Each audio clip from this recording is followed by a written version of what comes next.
बिस्मिल्लाहिर्रहमानिर्रहीम। आज का हमारा टॉपिक जो है वो है रेजोल्यूशन ऑफ वेक्टर्स। तो सबसे पहले जी रेजोल्यूशन ऑफ वेक्टर्स पर जाने से पहले हम देख लेते हैं कि हमारे पास प्लेन क्या चीज़ होती है जिसके अंदर हम किसी भी वेक्टर को ड्रॉ करते हैं। ठीक है, प्लेन आपके पास एक्स एक्सिस और वाई एक्सिस पर मुश्तमिल होती है। इसके अंदर एक आपका एक्स एक्सिस होता है और एक आपके पास इसका वाई एक्सिस होता है। ठीक है, और ये दोनों एक्सिस एक पॉइंट ओ के ऊपर एक दूसरे को कता करते हैं। मतलब एक पॉइंट ओ होता है जहां पर ये दोनों लाइनें एक दूसरे को मिलती हैं, एक फिक्स पॉइंट होता ओ होता है। इस पॉइंट को हम जो है वो ओरिजिन कहते हैं। यहाँ से जो है हम इसको एज अ रेफरेंस यूज़ करते हैं किसी भी वेक्टर की वैल्यू को फाइंड करने के लिए या उसकी लोकेशन को जाहिर करने के लिए हम इसको एज अ रेफरेंस यूज़ करते हैं यहाँ पर। ठीक है, इसकी एग्जांपल ऐसे ले सकते हैं कि अगर मैं आपसे पूछूं कि आपका घर कहाँ पे है, लेट्स सपोज, तो आप कहेंगे कि मेरा घर जो है फ़िलाँ जगह के करीब है। कोई भी मशहूर जगह का नाम ले लेंगे। लेट्स सपोज आप कहेंगे कि मेरा जो है वो घर जो है वो मस्जिद के करीब है, जामिया मस्जिद के करीब है, या कोई भी मस्जिद का नाम लेंगे या कोई टावर या इस तरह की कोई मशहूर लोकेशन का आप बताएंगे कि उसके करीब मेरा घर है। अब पूछा आपसे जा रहा है कि आपका घर कहाँ है, आप साथ में रेफरेंस बता रहे हैं कि मेरा घर फ़िलाँ जगह के इतना दूर है या इस जगह के साथ है। ठीक है, तो इसको हम कहते हैं एज अ रेफरेंस यूज़ करना। यहाँ पर हम जो है वेक्टर की लोकेशन को जाहिर करने के लिए इस प्लेन को हम एज अ रेफरेंस यूज़ करते हैं और हम उसकी लोकेशन बताते हैं। पॉइंट ओ से उसकी लोकेशन को फाइंड आउट करते हैं कि यहाँ पर जो है एक्स की वैल्यू भी ज़ीरो है और वाई की वैल्यू भी ज़ीरो है हमारे। ठीक है, उसके बाद हमारे पास जो है एक्स एक्सिस के ऊपर वैल्यूज़ गिवन होती हैं कि यहाँ पर एक्स एक्सिस के ऊपर हमारे पास पॉजिटिव में 1 होता है, फिर 2 होता है, फिर 3 होता है, अप टू सो ऑन, मतलब जारी है। इसी तरह से नेगेटिव एक्स एक्सिस के अलोंग नेगेटिव वैल्यूज़ होती हैं सारी की सारी। ज़ीरो के बाद यहाँ पे आएगा -1, -2, -3। ठीक है, सो ऑन मतलब जारी आगे। उसके बाद हमारे पास वाई एक्सिस है, तो वाई एक्सिस में ऊपर की तरफ पॉजिटिव वैल्यूज़ होंगी वाई के अक्रॉस आपके पास। मतलब कि यहाँ पर सारी की सारी आपके पास पॉजिटिव वैल्यूज़ होंगी। यहाँ पे +1 होगा, 2 होगा, फिर 3 होगा, फिर 4 होगा, अप टू सो ऑन जारी है। और वाई प्राइम नीचे दिया गया है, यहाँ पर आपके पास सारी की सारी वाई की नेगेटिव वैल्यूज़ आएंगी। मतलब कि आपके पास यहाँ पे -1, -2, -3, -4, अप टू सो ऑन मतलब जारी है आगे। ये होता है। अब हमारे पास कोई डॉट ले लेते हैं हम। लेट्स सपोज एक्स एक्सिस पर हम एक डॉट लेते हैं। हमारे पास यहाँ पे एक फॉर एग्जांपल 3 वाली जगह पे हमने एक डॉट लिया। अब यहाँ पर मैं आपसे पूछूं कि इसकी लोकेशन क्या है, तो आप क्या कहेंगे कि हमारे पास जो है वो इसकी एक्स एक्सिस के अक्रॉस जो वैल्यू है वो 3 है, लेकिन वाई एक्सिस के अक्रॉस इसकी वैल्यू 0 है। ठीक है, इस पॉइंट की लोकेशन आप बताओगे कि इसकी लोकेशन जो है वो हमारे पास 3 व 0, मतलब 3 क्या है एक्स एक्सिस के अक्रॉस और वाई के अक्रॉस इसकी वैल्यू 0 है। सिंपल था। अगर मैं इसी डॉट को ड्रॉ करता हूँ वाई के ऊपर, यहाँ पे 3 वाली जगह पे, आप अब आपसे पूछूं कि इस डॉट की लोकेशन क्या है हमारे पास, तो आप कहेंगे सिंपल है हमारे पास कि इसकी लोकेशन 0 व 3 है। मतलब कि एक्स एक्सिस के अक्रॉस तो इसकी वैल्यू 0 है और वाई एक्सिस के अक्रॉस इसकी वैल्यू कितनी है, 3 है हमारे पास। ठीक है, और हमारे पास क्या होगा, ये वेक्टर जो है एक आप कह लेंगे कि ये एक वेक्टर अगर हम ड्रॉ करें यहाँ 3 तक, तो हमारे पास क्या आएगा कि इसकी वैल्यू का हमें पता होगा कि ये 3 तक जा रहा है और कहाँ तक है, वाई के अक्रॉस जा रहा है और 3 तक इसकी वैल्यू है इस वेक्टर की, ये 3 तक जा रहा है। अगर मैं एक्स एक्सिस के अक्रॉस बात करूँ तो आप कहेंगे कि ये मेरा वेक्टर जो है वो एक्स के अक्रॉस जा रहा है और 3 तक जा रहा है। सिंपल है यहाँ तक फाइंड करना। ठीक है, एक्स के अक्रॉस कोई वेक्टर हो या वाई के अक्रॉस हो तो ऐसे हम उसकी वैल्यू निकाल लेते हैं। लेकिन एक थर्ड कंडीशन की अगर हम बात करें, तो लेट्स सपोज के हमारे पास यही वेक्टर अगर हम ले लें in between these two axis, mean to say that के हमारे पास यही वेक्टर ए है और ये वेक्टर हमारे पास इन दोनों एक्सिस के दरमियान में है, ये एक्स और वाई एक्सिस के दरमियान में है बिल्कुल ये वेक्टर ए। ठीक है, अब हम बात करें अगर इसकी, मैं पूछूं आपसे कि इसकी लोकेशन क्या है। पहले तो आप बता रहे थे कि एक्स के अक्रॉस जा रहा था तो आप कह रहे थे एक्स एक्सिस के साथ है ये वेक्टर, वाई के अक्रॉस जा रहा तो आप कह रहे थे वाई के अक्रॉस है। लेकिन अब मैं पूछूं आपसे तो आप कहेंगे सर ये जो है हमारा वेक्टर जो है ना तो ये एक्स के अक्रॉस है ना ही वाई के अक्रॉस है, बल्कि इन दोनों के अक्रॉस है। इस वेक्टर की कुछ वैल्यू जो है वो एक्स के अक्रॉस है और कुछ वैल्यू क्या है, वाई के अक्रॉस है। यही चीज़ है रेजोल्यूशन ऑफ वेक्टर्स।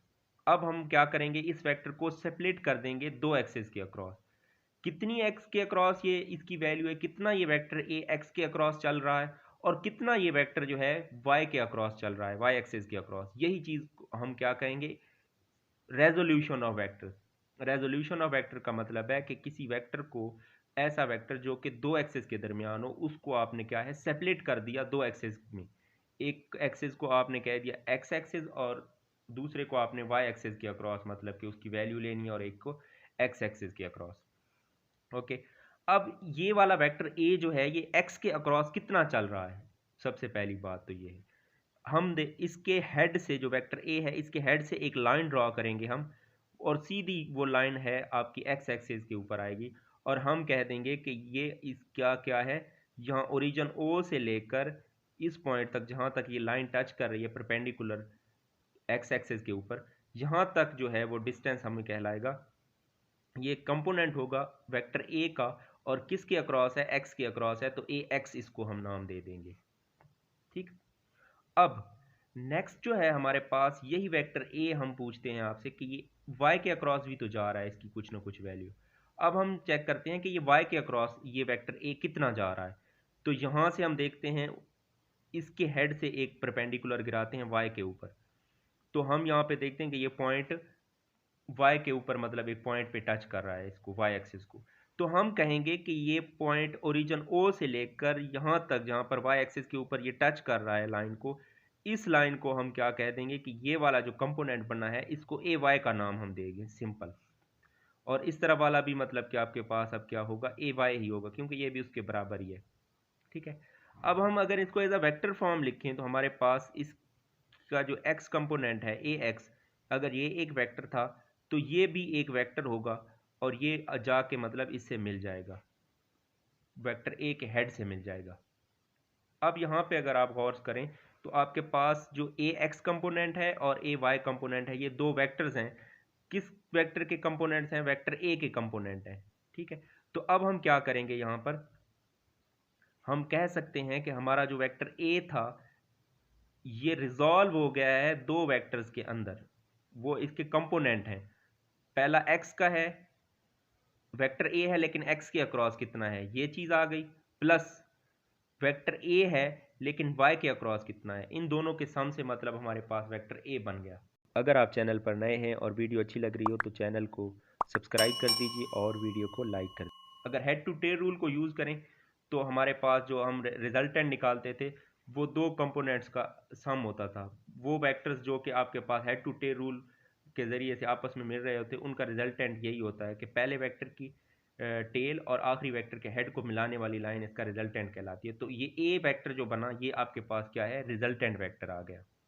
ठीक है, अब नेक्स्ट जो है हम इसमें कहेंगे कि हमारे पास अब क्या करना है हमने, अब हमारे पास ये इक्वेशन है, एक वेक्टर है ए। अब हम इसको as a unit vector form में लिख लेते हैं कि हमारा वेक्टर ए है और ये है ए एक्स, एक्स का यूनिट वेक्टर आई होता है। ठीक है, प्लस ए इंटू वाई जे कंपोनेंट, जे यूनिट वेक्टर। ठीक है, मतलब कि अब हमने क्या कर लिया, इसको यूनिट वेक्टर फॉर्म में लिख लिया। इस इक्वेशन को एक नाम दे देते हैं हम। पहली इक्वेशन को लेट्स सपोज हम ए का नाम दे रहे हैं, इसको बी का नाम दे देते हैं। जो हमारे पास कंपोनेंट हैं उनको हमने इन फॉर्म ऑफ वेक्टर्स जो है रिप्रेजेंट करना है। फॉर एग्जांपल के मीन टू से दैट कि आपने सिंपल जो है ये वाली जो ट्राइंगल आपके पास बन रही है इसको आपने क्या है ले लेना है। हम इस ट्राइंगल को कोई नाम दे देते हैं। फॉर एग्जांपल ये पॉइंट ओ ओरिजिन था, ये पॉइंट जो है वो इसको हमने क्यू का नाम दे दिया, और ये पॉइंट है पी का नाम दे दिया। तो हमारे पास ये एक ट्राइंगल है, इस ट्राइंगल को हम सिंपल ड्रॉ कर लेते हैं। ये ट्राइंगल आ गई।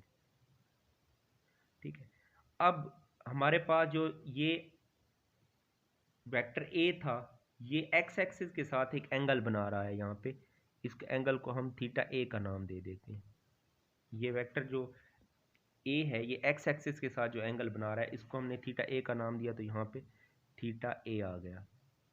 और ये वाला जो कंपोनेंट था ये ए एक्स कंपोनेंट था, और ये वाला कंपोनेंट ए वाई कंपोनेंट था, वेक्टर ए का कंपोनेंट। ठीक है, अब आपको जो है वो ट्रिग्नोमेट्री के अंदर आपको पता होगा कि साइन थीटा और कॉस थीटा और टेन थीटा ये किसके बराबर होते हैं।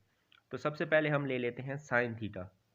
हमारे पास जो साइन थीटा होता है वो होता है perpendicular over hypotenuse, perpendicular over hypotenuse.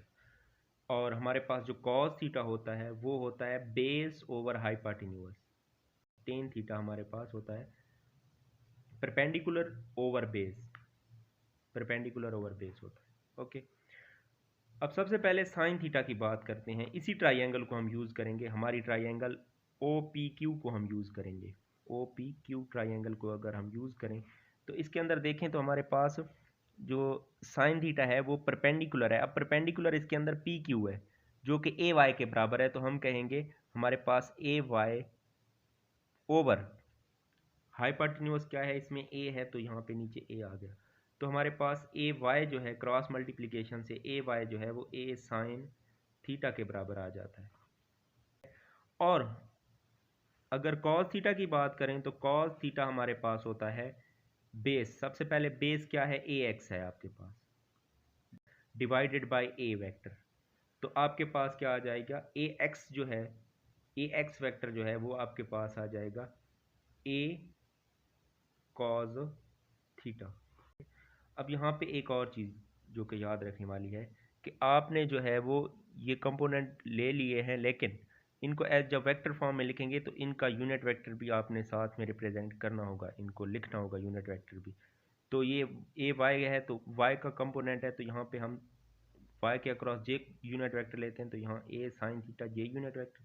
और यहाँ पर हम जो है सिंपल कह देंगे कि हमारे पास जो है ए कॉस थीटा, क्योंकि ये एक्स ए एक्स कंपोनेंट है तो इसको हम कह देंगे आई unit vector, A cos theta I unit vector. उसके बाद अब जो हमारे पास वैल्यूज़ हमें हासिल हुई हैं ए एक्स की और ए वाई की, अब सिंपल इनको इक्वेशन ए के अंदर हम पुट कर देंगे, ए एक्स की वैल्यू भी और ए वाई की वैल्यू भी। तो हमारे पास वेक्टर ए बन जाएगा जो कि होगा A cos theta I unit vector plus A sine theta J unit vector, sorry J unit vector आएगा, क्योंकि आपके पास जो था वो ए वाई का था तो जे कंपोनेंट साथ में जे यूनिट वेक्टर आएगा इसके। अब यहाँ तक हमारे पास वेक्टर ए की वैल्यू आ गई। अब नेक्स्ट जो है हमने इसके ऊपर टेन थीटा को भी अप्लाई करना था। तो टेन थीटा आपके पास जो होता है, एंगल हमने निकालना है, अगर थीटा ए की वैल्यू निकालनी है कि वो कितनी है, जो कि वेक्टर ए जो है एक्स एक्सिस के साथ बना रहा था एंगल, उसकी वैल्यू निकालनी है। अब तो हम क्या करेंगे, थीटा ए निकालेंगे जो कि हमारे पास ए वाई जो कि आपके पास परपेंडिकुलर डिवाइडेड बाय बेस होता है। तो बेस हमारे पास क्या है यहाँ पे, ए एक्स है, ठीक है। ए वाई आपके पास परपेंडिकुलर और ए एक्स इसकी बेस हो गई, तो ए वाई ओवर ए एक्स आ गया आपके पास। तो अब अगर हमने इसका एंगल मालूम करना है तो हमें थीटा ए सिर्फ चाहिए। तो हम जो है इसको टेन को दूसरी तरफ शिफ्ट कर देते हैं, तो हमारे पास थीटा ए आ जाता है tan inverse A Y divided by A X, ठीक है। अभी इस इक्वेशन को यूज़ करते हुए हम जो है वो थीटा की वैल्यू को आसानी से फाइंड आउट कर सकते हैं, जो कि आपके पास थीटा ए हो सकता है, कोई भी एंगल, वो एंगल जो कि आपका वेक्टर ए जो है एक्स एक्सिस के साथ बना रहा था। अब नेक्स्ट जो है हमें अगर इसकी मैग्नीट्यूड फाइंड करनी है, वेक्टर ए की मैग्नीट्यूड फाइंड करनी है, तो उसको फाइंड आउट करने के लिए हम क्या करेंगे, पैथागोरस थ्योरम लगाएंगे यहाँ पर। पैथागोरस थ्योरम आपके पास किसके बराबर होता है, आपके पास हाइपोटेन्यूज का जो स्क्वायर होता है वो होता है बेस का स्क्वायर प्लस परपेंडिकुलर का square. Base square plus perpendicular square हमारे पास जो होता है वो होता है हाइपोटेन्यूज स्क्वायर के बराबर, या कह लें कि हाइपोटेन्यूज का square is equal to base square plus perpendicular square. Okay, अब यहाँ पर हम जो है नज़र आ रहा है साफ साफ कि हमारे पास जो हाइपोटेन्यूज है वो हमारे पास ओ पी है। तो ओ पी की जगह हम वेक्टर ए लिख देंगे क्योंकि ये ए के बराबर है, तो वेक्टर ए का स्क्वायर आपके पास, ए का स्क्वायर जो है वो बराबर हो जाएगा यहाँ पर हमारे पास बेस का स्क्वायर। बेस क्या है, ए एक्स है, तो ए एक्स का स्क्वायर प्लस परपेंडिकुलर क्या है, ए वाई है आपके पास, ये ए वाई का स्क्वायर आ गया आपके पास, ठीक है। अब हमने निकालना है वेक्टर ए सिर्फ, तो दोनों तरफ का जजर लेंगे, तो इस तरफ से जजर मुरब्बा कैंसल और दूसरी तरफ जाकर ये जज़र इसका एज इट इज़ रहेगा ही रहेगा। ए एक्स स्क्र प्लस ए वाई, इसका भी स्क्र आ गया आपके पास। तो ये आपके पास जो है इसकी मैग्नीट्यूड आ गई, वेक्टर ए की मैग्नीट्यूड हमने इस तरह से निकाल ली। अब अगर आपके पास जेड एक्सेस भी इन्वॉल्व हो, कोई भी वेक्टर आपने स्पेस में ड्रॉ किया हो, तो उस सूरत में अगर आपने वेक्टर ए का जो है वो मैग्नीट्यूड मालूम करना हो, तो फिर आपने क्या करना है, वेक्टर ए का मैग्नीट्यूड आपके पास बराबर हो जाएगा ए एक्स का स्क्वायर प्लस ए वाई का स्क्वायर प्लस ए जेड का स्क्वायर। ये फार्मूला यूज़ करके आपने सिंपल जो है वो स्पेस के अंदर आप जो है किसी भी वेक्टर की मैग्नीट्यूड मालूम कर सकते हैं।